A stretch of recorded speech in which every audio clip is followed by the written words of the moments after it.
Hello students, how are you and welcome back to our channel future building classes. तो student, आज हम class 10 science के chapter number 4 carbon and compounds के 10 most important question discuss करेंगे। Student, जैसा कि आपको पता है, हमने अपना पूरा चैप्टर कंप्लीट कर लिया है, जिसमें हमने अपने पूरे चैप्टर को एकदम थोरोली अच्छे से समझा। तो आज हम 10 इसके मोस्ट इंपॉर्टेंट क्वेश्चन करेंगे, जो क्वेश्चन से बहुत इंपॉर्टेंट बनते हैं। तो अगर आपने अभी तक हमारे चैनल को सब्सक्राइब नहीं किया तो सबसे पहले जाके प्लीज़ हमारे चैनल को सब्सक्राइब कर लीजिए और बेल आइकन को क्लिक करना मत भूलिएगा, ताकि हमारे चैनल से रिलेटेड जो भी न्यू इन्फॉर्मेशन आती है उसका नोटिफिकेशन आपके पास सबसे पहले जाए। तो स्टार्ट करते हैं।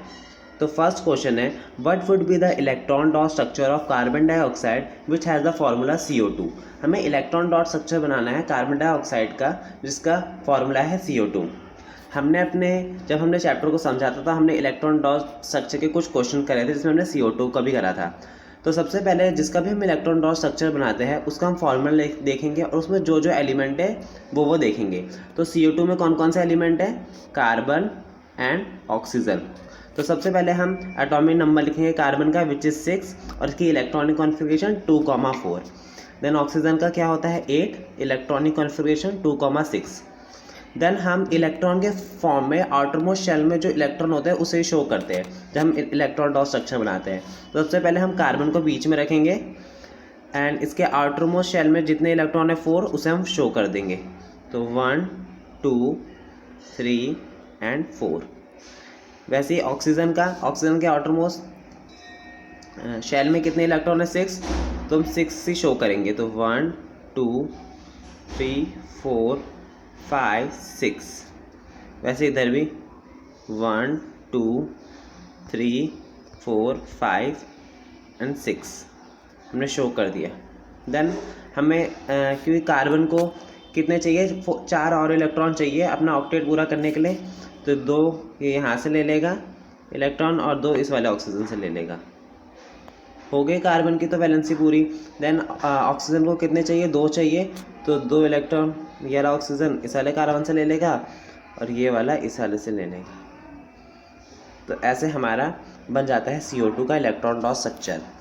जब भी हम इलेक्ट्रॉन डॉट स्ट्रक्चर बनाते हैं तो जिसका भी हमें इलेक्ट्रॉन डॉट स्ट्रक्चर बनाना है उसके फॉर्मूले में जितने भी एलिमेंट है उसका हम एटॉमिक नंबर लिखेंगे, उसकी इलेक्ट्रॉनिक कॉन्फ़िगरेशन, देन उसके जो आउटरमोस्ट शेल में जितने इलेक्ट्रॉन है उसे हम इलेक्ट्रॉन के फॉर्म में शो करते हैं जब हम इलेक्ट्रॉन डॉट स्ट्रक्चर बनाते हैं। देन अब आता है second question, what would be the electron dot structure of a molecule of sulphur which is made up of 6 atom of sulphur. हमें इलेक्ट्रॉन डॉट स्ट्रक्चर बनाना है मॉलिक्यूलर सल्फर का, जिसमें 8 एटम्स होते हैं सल्फर के।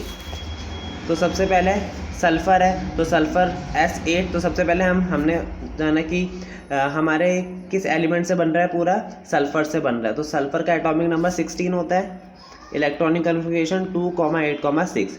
तो हम उसके जो आउटरमोस्ट शेल में जितने इलेक्ट्रॉन है उसी को इलेक्ट्रॉन के फॉर्म में शो करेंगे।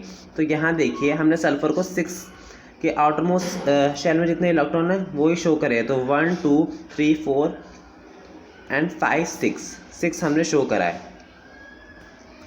देन इस वाले सल्फर में भी ऐसे हमने करा है 1, 2, 3,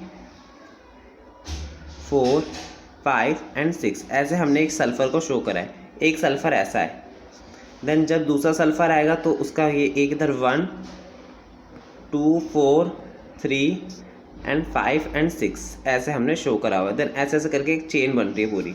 अब सल्फर को 2 इलेक्ट्रॉन चाहिए अपने ऑक्टेट पूरा करने के लिए, तो वो 2 इन वाले सल्फरों से ले रहा है और एक साइक्लिक फॉर्म में बना रहे हैं। और अगर हमें पूछे कि इसके बॉन्ड के फॉर्म में दिखाओ तो एक क्राउन जैसा स्ट्रक्चर बनता है सल्फर का, ऐसा क्राउन जैसा। देन थर्ड क्वेश्चन है, how many structural isomers can you drawn from pentane. आप कितने स्ट्रक्चरल आइसोमर्स बना सकते हैं पेंटेन के? आइसोमर्स हमने पढ़ा था क्या होता है। आइसोमर्स वो होते हैं जिनका हमने जाना था कि मॉलिक्यूलर फार्मूला तो सेम है बट एटम अलग अलग जगह सब्स्टिट्यूट हो रखे हैं, और इसी का ही एक हमने पढ़ा स्ट्रक्चरल आइसोमर, जिसमें इसका मॉलिक्यूलर फार्मूला तो आइडेंटिकल है but different arrangement of atoms हो रखा है, स्ट्रक्चर अलग है दोनों का, तो उसे हम कहते हैं स्ट्रक्चरल आइसोमर। तो हम पेंटीन के आइसोमर बनेंगे, तो पेंटीन के 3 आइसोमर बनते हैं। सबसे पहला एन पेंटीन। एन पेंटीन जैसे ही हम पेंटीन बनाते हैं, इसमें 5 कार्बन है, 1 2 3 1 2 3 4 एंड 5 कार्बन है। तो पेंटीन तो जैसे स्ट्रेट चेन बनती है वैसे बनाएंगे। तो पहला हो गया ये, इसका हमने नाम दिया एन पेंटीन। देन आता है अब आइसोपेंटीन। इस वाले CH3 को हमने इस फोर्थ वाले के साथ अटैच कर दिया। अब हमने इसके साथ अटैच किया तो हमें पता है कार्बन कितने इलेक्ट्रॉन एक्सेप्ट कर सकता है, बस 4 इलेक्ट्रॉन एक्सेप्ट कर सकता है। तो इसने एक इस वाले कार्बन से लिया एक इलेक्ट्रॉन, एक इससे और एक इससे और एक इस वाले हाइड्रोजन से। इसलिए यहाँ का जो H2 था ये 2 हट गया, क्योंकि यहाँ पर कोई भी कार्बन नहीं था, इसलिए इसने एक HH से ले रखा था इलेक्ट्रॉन। लेकिन यहाँ पर अभी CH3 आ गया तो उसने इस वाले कार्बन से ले रखा है एक इलेक्ट्रॉन, इसलिए CH2 का 2 हट गया। देन थर्ड आता है नियोपेंटेन। अब क्या करा, इस वाले CH3 को भी यहाँ पर अटैच कर दिया, तो अब इसमें से भी एक हाइड्रोजन हट गया, क्योंकि अभी एक कार्बन से ले रहा है एक इलेक्ट्रॉन अपना। Then fourth question, what are hydrocarbons? How many different hydrocarbon can be obtain by joining 2 carbon atom, right their structure. हमें बताना है हाइड्रोकार्बन क्या होते हैं और कितने हाइड्रोकार्बन ऑब्टेन किए जा सकते हैं अगर हम 2 कार्बन एटम्स को मिलाएं और उनके हमें स्ट्रक्चर बनाने। तो हाइड्रोकार्बन हमने समझा था क्या होता है, compound of carbon and hydrogen are called hydrocarbon. Carbon और हाइड्रोजन के जो भी कंपाउंड बनते हैं उसे हम हाइड्रोकार्बन कहते हैं। 3 hydrocarbon are possible by joining 2 carbon atom. These are 3 hydrocarbon possible है अगर हम 2 कार्बन एटम को मिलाएं। 2 कार्बन एटम है तो सबसे पहले हमें पता है इथेनी नाम बनेगा, और कार्बन कार्बन के बीच सिंगल बॉन्ड है, तो फर्स्ट हमारा जो बना hydrocarbon which is ethane. Then second बनेगा इथीन, क्योंकि कार्बन कार्बन के बीच डबल बॉन्ड है। देन थर्ड बनेगा इथाइन। इथाइन में कार्बन कार्बन के बीच जैसे ट्रिपल बॉन्ड है, और इधर H एंड इधर एक H। तो 3 हाइड्रोकार्बन पॉसिबल है अगर हम 2 कार्बन एटम को मिलाएं, first ethane, second ethene and third ethyne. Then fifth question आता है, draw the structure of the following. हमें स्ट्रक्चर बनाना है फर्स्ट इथेनोइक एसिड का एंड सेकंड ब्यूटेनोन का। इथेनोइक एसिड, तो सबसे पहले इथ से हमें पता चल जाता है 2 कार्बन है। ओइक एसिड मतलब क्या है, कौन सा फंक्शनल ग्रुप है, कार्बोक्सिलिक एसिड। तो इथोइक एसिड के लिए हम 2 कार्बन, एक कार्बन तो ये CH3 ये वाला जो कार्बन है, और जो कार्बोक्सिलिक एसिड का कार्बन है वो भी काउंट होगा। तो ये हमारा बन जाता है इथेनोइक एसिड का स्ट्रक्चर। देन आता है सेकंड ब्यूटेनोन। ब्यूटेनोन, ब्यूट से हमें पता चल जाता है कितने कार्बन होंगे, 4 कार्बन होंगे। और नोन मतलब कौन सा फंक्शनल ग्रुप है, कीटोन। कीटोन हमारा फंक्शनल ग्रुप है इधर। तो ऐसे हम पहचान के स्ट्रक्चर बना सकते हैं। तो एक कार्बन तो कीटोन वाले कार्बन का ही होगा। देन हम इधर स्ट्रक्चर बनाएंगे, क्योंकि ये कीटोन के हमें पता है R और R इधर एल्काइल लगे हुए होते हैं। तो एक ये CH3 लगा है मिथाइल, और ये C2H5 लिखा है ethyl. Then sixth question, explain the nature of the covalent bond using the bond formation in CH3Cl। हमें बताना है कोवलेंट बॉन्ड का नेचर कैसा होता है बॉन्ड बनाते हुए CH3Cl का। तो covalent bond is formed by sharing of electron between 2 atoms. हमें पता है कोवलेंट बॉन्ड शेयरिंग से बनते हैं, जैसे कार्बन कार्बन बना रहा है एंड नाइट्रोजन नाइट्रोजन बना रहा है, N2 मॉलिक्यूल का बन रहा है, तो वो शेयरिंग से मिल रहे हैं। वहाँ पर मतलब इलेक्ट्रॉन का गेन और लूज नहीं हो रहा। It is non ionic in nature. ये नॉन आयनिक इसलिए होता है क्योंकि इलेक्ट्रॉन शेयर होते हैं, ना कि लूज और गेन होते हैं। कोई किसी को इलेक्ट्रॉन देता नहीं है, ना ही कोई किसी से इलेक्ट्रॉन लेता है, तो इसलिए आयंस का फॉर्मेशन नहीं होता, इसलिए नॉन आयनिक नेचर होते हैं। तो कोवलेंट बॉन्ड वो बॉन्ड होते हैं जो शेयरिंग से बनते हैं, और ये नॉन आयनिक इन नेचर होते हैं। हमें CH3Cl का स्ट्रक्चर बनाना है, तो हमने इधर इलेक्ट्रॉन डॉट भी बनाया है और वैसे बॉन्ड के फॉर्म में भी दिखा रखा है।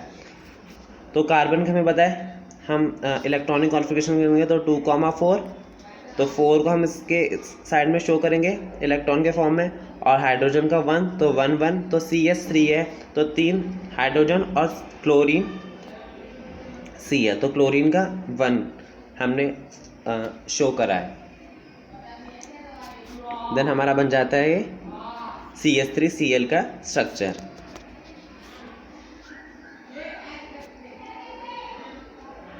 देन क्वेश्चन नंबर 7 है ड्रॉ स्ट्रक्चर ऑफ बेंजीन। हमें बेंजीन का स्ट्रक्चर बनाना है। जब हमने अपना चैप्टर करा था तो हमने बेंजीन के बारे में पढ़ा था कि बेंजीन का स्ट्रक्चर कैसा होता है, क्योंकि हमने पढ़ा था कि हमने हाइड्रोकार्बन को स्ट्रक्चर के बेसिस पे कैसे डिवाइड किया गया है, तो उसमें एक बेंजीन भी था। तो हमें याद रखना चाहिए कि बेंजीन का फॉर्मूला होता है C6H6, मतलब 6 कार्बन और 6 ही हाइड्रोजन।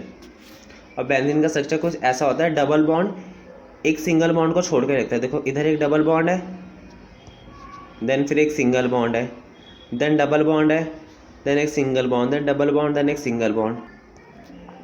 देन 8th क्वेश्चन आता है what will be the formula and electron dot structure of cyclopentane. हमें फॉर्मूला बताना है, हर इलेक्ट्रॉन डॉट स्ट्रक्चर बताना है साइक्लोपेंटेन का। साइक्लोपेंटेन नाम से समझ आ रहा है, साइक्लो मतलब साइकिल के फॉर्म में होगा, एक रिंग बन रही होगी, और पेंटेन मतलब 5 कार्बन होंगे। तो सबसे पहले हम फॉर्मूला लिखेंगे। साइक्लोपेंटेन का फॉर्मूला होता है C5H10। देन देखिए कार्बन को ऐसे रिंग के फॉर्म में शो करा हुआ है, तो ये जो क्रॉस है ये क्या है, ये कार्बन के हमने आउटरमोस्ट शेल के इलेक्ट्रॉन शो करे हुए हैं 4, तो 1 2 3 4। वैसे इस वाले कार्बन के भी, और एक एक हाइड्रोजन इधर, क्योंकि हमारा साइक्लोपेंटेन है तो हमें 10 हाइड्रोजन शो करने हैं और 5 कार्बन। तो एक कार्बन एक एक उससे हाइड्रोजन से एक एक इलेक्ट्रॉन ले लेगा, और एक तो ये इससे ले रहा है, किससे, कार्बन से, और इस वाले कार्बन से, क्योंकि जो ये वाला कार्बन है एक हाइड्रोजन इससे, एक इलेक्ट्रॉन इससे, एक इलेक्ट्रॉन इससे, एक किससे और इससे, क्योंकि इसे 4 इलेक्ट्रॉन चाहिए अपना ऑक्टेट पूरा करने के लिए। वैसे ये सारे भी ऐसे ही कर रहे हैं, और हाइड्रोजन एक इलेक्ट्रॉन ले रहा है इस वाले कार्बन से ले रहा है इलेक्ट्रॉन। तो ये बन जाता है हमारा साइक्लोपेंटेन का स्ट्रक्चर। अब 9th क्वेश्चन आता है catenation is the ability of an atom to form bond with the other atom of the same element. It exhibited by both carbon and silicon. Compare the ability of catenation of the two element. Give reason. हमें पता है catenation एक ability होती है किसी भी atom की to form bond with other atom के साथ बॉन्ड बनाना of the same element. It exhibited by both, carbon भी कैटिनेशन शो करता है, सिलिकन भी। कंपेयर द एबिलिटी, अब हमें दोनों की कैटिनेशन की एबिलिटी बतानी है और रीज़न भी बताना है कि मतलब दोनों में डिफरेंस क्या है, दोनों की कैटिनेशन में किसकी ज़्यादा है किसकी कम है। तो carbon exhibits catenation much more than silicon. तो हमें पता है कि कार्बन के पास एक यूनिक एबिलिटी होती है to form bond with other atom, और जिसके वजह से वो एक लार्ज मॉलिक्यूल बनाता है, वो अलग अलग एटम के साथ कंबाइन होकर लार्ज मॉलिक्यूल बनाता है। तो catenation, carbon exhibit catenation much more than silicon और एनी अदर एलिमेंट। कार्बन सबसे ज़्यादा कैटिनेशन शो करता है सिलिकन या कोई अदर एलिमेंट से सबसे ज़्यादा शो करता है ड्यू टू स्मॉलर साइज। उसके छोटे साइज होने की वजह से ही कार्बन सबसे ज़्यादा कैटिनेशन की प्रॉपर्टी शो करता है, which makes the carbon bond stronger while silicon bond are comparatively weaker due to its large size. Carbon के छोटे साइज होने की वजह से ही कार्बन ज़्यादा कैटिनेशन की प्रॉपर्टी शो करता है, और सिलिकन भी कैटिनेशन की प्रॉपर्टी शो करता है, बट उसके लार्ज साइज होने की वजह से उसकी कैटिनेशन की प्रॉपर्टी वीक होती है। Then 10th and last question आता है what is the difference between the two consecutive members in homologous series in alkane series of molecular mass, number of atom of elements.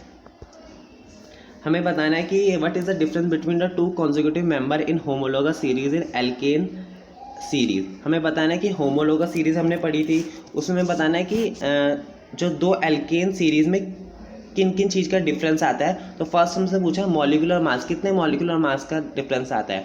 तो हमने पढ़ा था हमारा 14 यूनिट मास का डिफरेंस आता है, और numbers of atom of elements, तो एक कार्बन एटम का और 2 हाइड्रोजन एटम का हमारा डिफरेंस आता है। अगर हम अल्कोहल का होमोलोगस बनाएं तो सबसे पहले तो आता है CH3OH, देन C2H5OH। अगर हम इन दोनों में देखें तो इन दोनों में अगर हम इनके मास का डिफरेंस करें तो वो 14 यूनिट मास का डिफरेंस आएगा। और इसमें सेकंड में हमें पूछा था कि numbers of atoms of element, ये मतलब किन किन एलिमेंट के कितने कितने एटम का डिफरेंस आ रहा है। तो यहाँ देखिए हम देख सकते हैं कि कार्बन इस वाले, अगर हम इस वाले अल्कोहल के उसको देखें, होमोलोगस को देखें और इसमें देखें तो एक कार्बन एटम का डिफरेंस आ रहा है और कितने हाइड्रोजन का, 2 हाइड्रोजन का डिफरेंस आ रहा है। इधर 3 था हाइड्रोजन और इधर 5 हो गया, मतलब 2 का डिफरेंस आ रहा है। तो इससे हम समझ जाते हैं कि हमारे कितने मॉलिक्यूलर मास का डिफरेंस आ रहा है 14 यूनिट का, और numbers of atoms of element, एक कार्बन एटम और 2 हाइड्रोजन एटम का। स्टूडेंट इसी के साथ हमारे 10 इंपॉर्टेंट क्वेश्चन कंप्लीट हो जाते हैं। आप इन क्वेश्चनों की प्रैक्टिस कर लीजिएगा, इन क्वेश्चन को उतार के इसके आंसर नोट कर लीजिएगा, क्योंकि पेपर के पॉइंट ऑफ व्यू से बहुत ही इंपॉर्टेंट क्वेश्चन है, और इन क्वेश्चन के रिवाइज करते रहिएगा ताकि आपके जो कॉन्सेप्ट है वो और क्लियर हो जाए। So best of luck for your exams and learning. Thank you.